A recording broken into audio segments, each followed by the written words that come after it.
everybody, and welcome back to the Girly Girl Bookworm. So today I have a weekly wrap-up for you. I've only read 3 books. It's so crazy because I've only read 5 books this month, and that is so rare for me that I don't know how to deal with it. So as soon as I finish filming this video, I'm picking up another book, just saying. So before we get into the wrap-up, I have one book to haul for you. I got it sent in exchange for an honest review from the Fiction Guild, and that is The Witness by Robert Whitlow. I really don't know too much about it. The cover makes it look like it would be like right up my alley, but then I read the synopsis and I'm not too 100% positive. It has to do with like this man, and he is an attorney, but his grandfather and him have like this ability to see future events in their eyes, so they're kind of like haunted by like this murderous wartime past. That's what it says right here. I'm not making that up. So I don't know how I feel about it. Like, I would have loved like a suspenseful book, but the paranormal part makes me nervous. So if you have read anything by this author, because I've seen he's written 2 other books before. So if you have read anything by him, please let me know, because I'm interested, but I'm nervous about the paranormal part with this book. So we'll see. So on to the books that I read this week. Since I've been back from Ireland, I read French Coast by Anita Hughes. I have 2 Anita Hughes books on my shelf. Well, now I only have 1 that I haven't read yet. And this book did not really live up to the expectations that I usually know and love of hers. I've read Market Street, and I loved Market Street. I read Monarch Beach. I liked that one. Then I read this one, and this was just not what I was expecting from her. This follows a woman who is recently engaged to a man that is in the political light. He's trying to become like a governor or president or something in that realm in the future. And she works for Vogue, and she gets sent over to France to interview this woman, and drama ensues. The book synopsis spoils like almost all of it. So I would not necessarily read the back of it because I feel like you will be waiting for problems that you expect to happen that take a really long time to get to in the book. Like, this book is only like 200, like less than 300 pages. Yeah, 287. And I felt like I spent a lot of time like waiting for things to happen, and I just did not care for any of these characters. I kind of could care less what happened at the end. I felt like there was like, let's just throw like a whole bunch of storylines in and just like hope that that makes one good book, and to me it just kind of fell flat. So I gave this book 2 stars.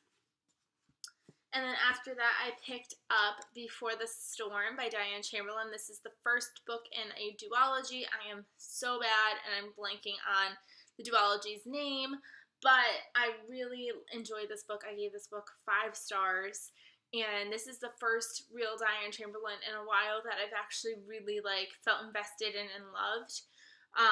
Not that I don't love all of her other books, but I feel like the last few books that I've read of hers, I've kind of had a difficulty getting into it, but this one I did not. This follows a woman, and she has 2 children. One child has fetal alcohol syndrome. He's like 14, and then her daughter is 17. It alternates perspectives between the 3 of them, plus the brother-in-law. It also goes back and forth between the past and the present. It starts off with the son. He is at a party. It's kind of like a lock-in at a church, and there's a fire that breaks out, and he ends up saving quite a few people, and he's seen as a hero. And then it starts to be rumored that he was actually the one who started the fire and things like that. So I really, really enjoyed this book. Like I said, it had my twist at the end that I usually love about her books, and I felt like you just felt like you needed to keep going to see what was going to happen. You felt really bad for her situation and what she was going through, and the past really helps you feel for her as a character.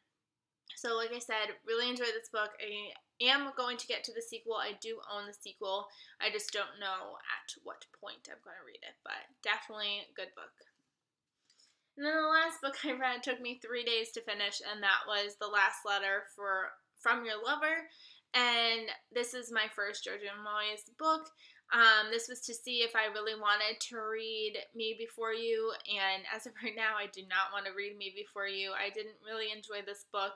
This takes place in the 1960s about a woman who kind of wakes up from an accident, and she does not remember her life at all. And in the while of her trying to figure out where she why she feels so weird, she finds these love letters and realizes that she has had an affair with a man, and she needs to kind of figure out who this man is and if that'll solve her problems and kind of thing. And it alternates from like fall 1960 and summer of 1960, and I wasn't paying attention, and I was only looking at the year. So for a while I was actually super confused because I didn't realize that they were actual flashbacks until quite a few pages in. So I was pretty lost for a good amount of the book, being I don't understand, why are they treating her like this? She doesn't have a memory. And then I realized, oh wait, she hasn't lost her memory yet. This is the development of the love affair. And so that threw me for a loop. And then the time period didn't feel like 1960. The maid is putting out her clothes and things like that. So I was almost getting the feeling of not Elizabethan, but the time when people would wear big gowns, and well, maybe it's kind of Elizabethan, but it felt very way much more older than the 1960s. So that was kind of off for me. And then I didn't because the back talks about a woman in 2003 finding these letters and trying to figure out if they're still together. That doesn't happen until page 230, and this book is only 390 pages, so it's over halfway before you finally get introduced to that whole storyline.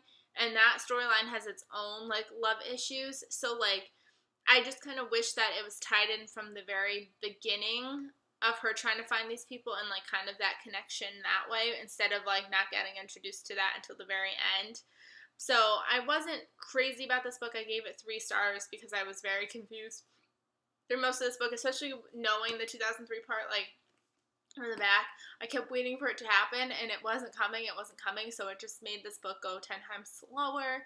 So I thought it was alright, but as of right now, I don't know if I want to continue reading her books.